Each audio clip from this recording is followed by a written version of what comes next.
Hello guys, তো তোমরা কেমন আছো? আশা করি ভালো আছো। আমি তোমাদের ভালোবাসা অনেকটা ভালো আছি। তো দেখো, স্নান করে নিয়েছি সকাল সকাল, কাজ টাজ হয়ে গেছে সব, সবজি কাটা, তোমার বাসন, ঘর মোছা, ঝাড় দেওয়া সব হয়ে গেছে কমপ্লিট। এবার আর একটা কাজ আছে, যে আমার খাবারটা বানাতে হবে আমাকে, তো সেইটা করতে যাব। আর হচ্ছে বাবুকে আনতে যেতে হবে, স্কুল গেছে। তো এই দুটো কাজ এখন আপাতত এই দুটো করতে যেতে হবে।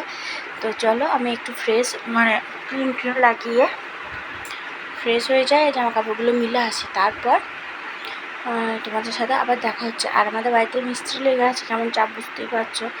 তো চলো, সব মিলিয়ে এখন প্রচুর চাপ এখন। তো চলো আবার দেখা হচ্ছে। তখন খাবার বানাতে চলে গেছিলাম, আমি বানালাম পোহা আর একটু শসা নিয়ে নিয়েছিলাম। আর দেখো কী হারে বৃষ্টি পড়ছে, আমি স্কুল যাওয়ার জন্য মানে রেডি হবো, আর এই এত জোরে বৃষ্টি নেমেছে যে কি বলবো বৃষ্টিটা।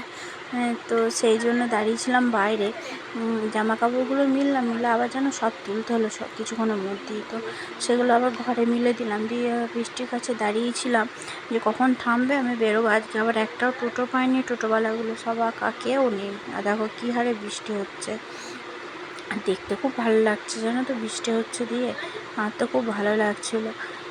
কিন্তু ছেলেকে যে আনতে যেতে হয় একটা বিশাল টেনশন। দেখো দাঁড়িয়ে আছি চুপ করে, যে কি বিরক্ত লাগছে, কি করে যাব। বৃষ্টি পড়ছে, এখন আমি যাচ্ছি আনতে, একটাও টোটো পাইনি। তো বাড়ি থেকে হেঁটে যেতে হবে 5 মিনিট, ততক্ষণে টোটো পাবো। তো চলো আমি বেরিয়ে যাই। তো বেরিয়ে হাঁটতে হাঁটতে যাচ্ছিলাম, ঝিরঝির করে বৃষ্টি পড়ছিল, আধা আধা হালকা হালকা ভিজেও গেছিলাম। এবার টোটো যখন পাইনি কী করব, হেঁটে হেঁটেই যেতে হবে বাস স্ট্যান্ড অবধি। তো আর কি সেই জন্য যাচ্ছিলাম। তো বাস স্ট্যান্ডে গিয়ে টোটো ধরবো, তো টোটো করে চলে গিয়েছিলাম স্কুল। তো স্কুলে ছুটিও হয়ে গিয়েছিলো, বাবুকে নিয়ে এলাম। সন্ধ্যাবেলায় আবার বাবুকে পড়াতে এসেছিলো টিচার, তো স্কুলে হোমওয়ার্ক করছিলো। আর মানে পড়াগুলো কমপ্লিট করে নেবে, তারপর আবার আমি রাতে। তো বন্ধুরা, তোমরা কি করছো? আমি এখন বাবুকে আবার পড়াতে বসলাম, টিচার এসেছিলো, পড়িয়ে গেল। তারপরেও ওর কিছু হোমওয়ার্ক বাকি আছে, তো সেই হোমওয়ার্কগুলো করাতে বসলাম। কমপ্লিট হয়নি সবটা, কারণ করে উঠতে পারিনি পুরোটা। যখন কান্না করছিলো যে আমি আর করবো না, তখন ছেড়ে দিয়েছিলাম। কিছুক্ষণ খেলা করলো, প্রোটিন খেলে সব করলো, তো আবার পড়াতে বসলাম। তো এখন পড়ছে, হোমওয়ার্ক করছে, আর আমি তোমাদের সাথে গল্প করতে এলাম এবার। মানে কি বলো তো, আজকে সকাল থেকে খুব বৃষ্টি হয়েছে, মানে প্রচুর পরিমাণে বৃষ্টি হয়েছে। আর বাড়িতে তো মিস্ত্রি লেগেছে, কাজ চলছে জানোই। এবার আমি বাবুকে ভিজে স্কুল থেকে আনতে গেলাম। আজকে আবার কেমন কপাল খারাপ দেখো, আজকে জটা টোটো, আমার একটা টোটো ফিক্স থাকে, তাকে তো পাইনি আজকে। আবার যতগুলো নাম্বার ছিল তার মধ্যে জানো তো আমি কাউকে আজকে টোটো পাইনি। তো আমাকে বাড়ি থেকে বাস স্ট্যান্ড অবধি হেঁটে যেতে হয়েছিলো বৃষ্টিতে ভিজতে। তারপরে ওখানে গিয়ে আবার টোটো করলাম, দিয়ে আবার বাবুকে গেলাম আনতে।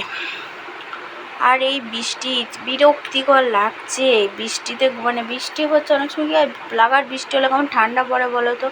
আর এই বৃষ্টিতে একটা ছিপছিপে গরম, বিরক্ত লাগছে। তারপরে বাড়িতে আবার মিস্ত্রি লেগেছে। তো চারিদিকেই ঝামেলা জানো তো, বিভৎস ঝামেলা, বিরক্তিকর ব্যাপার একটা, কিন্তু কিছু করার নেই, সবটাই মানে ম্যানেজ করতে হবে আর কি। জামা কাপড়গুলো শুকাচ্ছে না, রোদ পাচ্ছে না, ঘরেও শুকাচ্ছে না ঠিক করে, মানে একটা যা অবস্থা, ভালোও লাগছে না, মনে হচ্ছে যেন বিরক্ত লাগছে। তারপরে তো আমার এখন খাবার প্রচুর নিয়ম করেছে ডক্টরে, সব রকম খেতে পায় না। তো নিজের খাবার করতে একটা টাইম লাগে, নিজের খাবার একটা বানাতে হয়, তার একটা টাইম তোমার দিতেই হয়, যে নিজের জন্য বানিয়ে নিতে হয় নিজের খাবারটা। তেল ছাড়া খাবার সব, মানে সাদামাটা খাবার দিয়েছে আর কি, ভাত কম, তেল ছাড়া খাবার, এই আর কি। তো ওইগুলো নিজেকে করতে হচ্ছে। তো আর কি সেই যে টাইম যাচ্ছে। তারপরে এখন না ভালো লাগে না, মানে কি হচ্ছে কি যেন বয়সের সাথে সাথে না কিছু ভালো লাগে না, মানে সব সময় কেমন বিরক্তি ভাব, মাঝে মধ্যেই কান্না চলে আসছে, মন খারাপ করছে। মানে সমস্যাটা হলো, অনেক কথা জানো তো ভিতরে জমা থাকলে না, কাউকে যদি তুমি সেটা শেয়ার না করতে পারো না, তখন এই প্রবলেমগুলো তোমার হয়। মানে আমারও হচ্ছে, তাই প্রচুর কথা বুকের মধ্যে জমে আছে ভিতরে, তো সেইগুলো আমি কারোর সাথে শেয়ার করতে পারছি না। এমনকি কাকে বলবো কথাগুলো, কে আমার কথাগুলো শুনবে বুঝবে, কারণ আমি আমার একটা মানুষ, যে মানে আমি না আবার ঠিক করে গুছিয়ে তোমাকে কথাগুলো বোঝাতে পারবো না, ঠিক করে আমি গুছিয়ে কথা বুঝিয়ে বলবো তুমি বুঝবে সেটাও পারবো না। মানে ভগবান আমাকে কী দিয়ে তৈরি করেছে আমি নিজেই জানি না। একটা মানুষ ছিল, সে আমাকে বুঝতো, সে আমাকে খুব ভালোবাসতো, জানো তো, তাকে আমি আমার বাবার পরে তাকে দেখতাম। তো সেই মানুষটাও এখন বিজি হয়ে গিয়েছে, তার সাথেও আমার যোগাযোগ নেই। তো খুব ভালোবাসতো, ছোটো থেকে তার সাথেই বড় হয়েছি। আর কি বলবো, কে বুঝবে। এবার যদি তুমি কাউকে বলো না কথা, সে যদি তোমার কথাগুলো না বুঝে আবার তোমাকে ঘুরিয়ে দোষ দেয়, তখন আবার মনটা আরও খারাপ হয়ে যায়।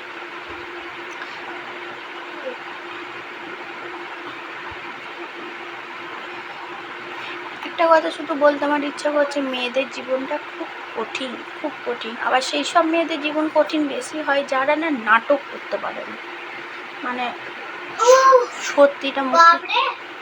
সত্যিটা মুখের ওপরে বলে দিতে পারে। তাদের সত্যি কথা বলতে গেলে তাদের বুক কাঁপে না, হাত পা কাঁপে না। তারপরে তোমার মনে করো কোনো সমস্যা হচ্ছে, তোমার হয়তো হয়তো তোমার সেটা ভালো লাগছে না, সেটা তুমি বলে দিতে পারলে। এসব মেয়েদের মানে প্রত্যেকটা মুহূর্তেই মানে আর কি তাদের জন্য সব কিছু আর কি হয়ে থাকে, যে ওই আর কি। আর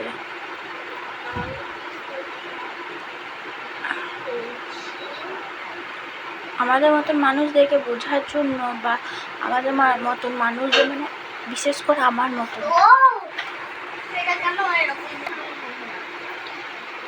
আমাদের মতন মানুষকে যদি সবাই বুঝতো, তারা যদি আমি হয়তো যেমন সব কথা প্রকাশ করে বোঝাতে পারি না, মানে যে কথাটা বলছি তার মানেটা উল্টোভাবে যদি নেয়, আমাকে যদি ঠিক করে বোঝাতে না পারি, সেটা যদি না বুঝতে পারে, তাহলেই প্রবলেম।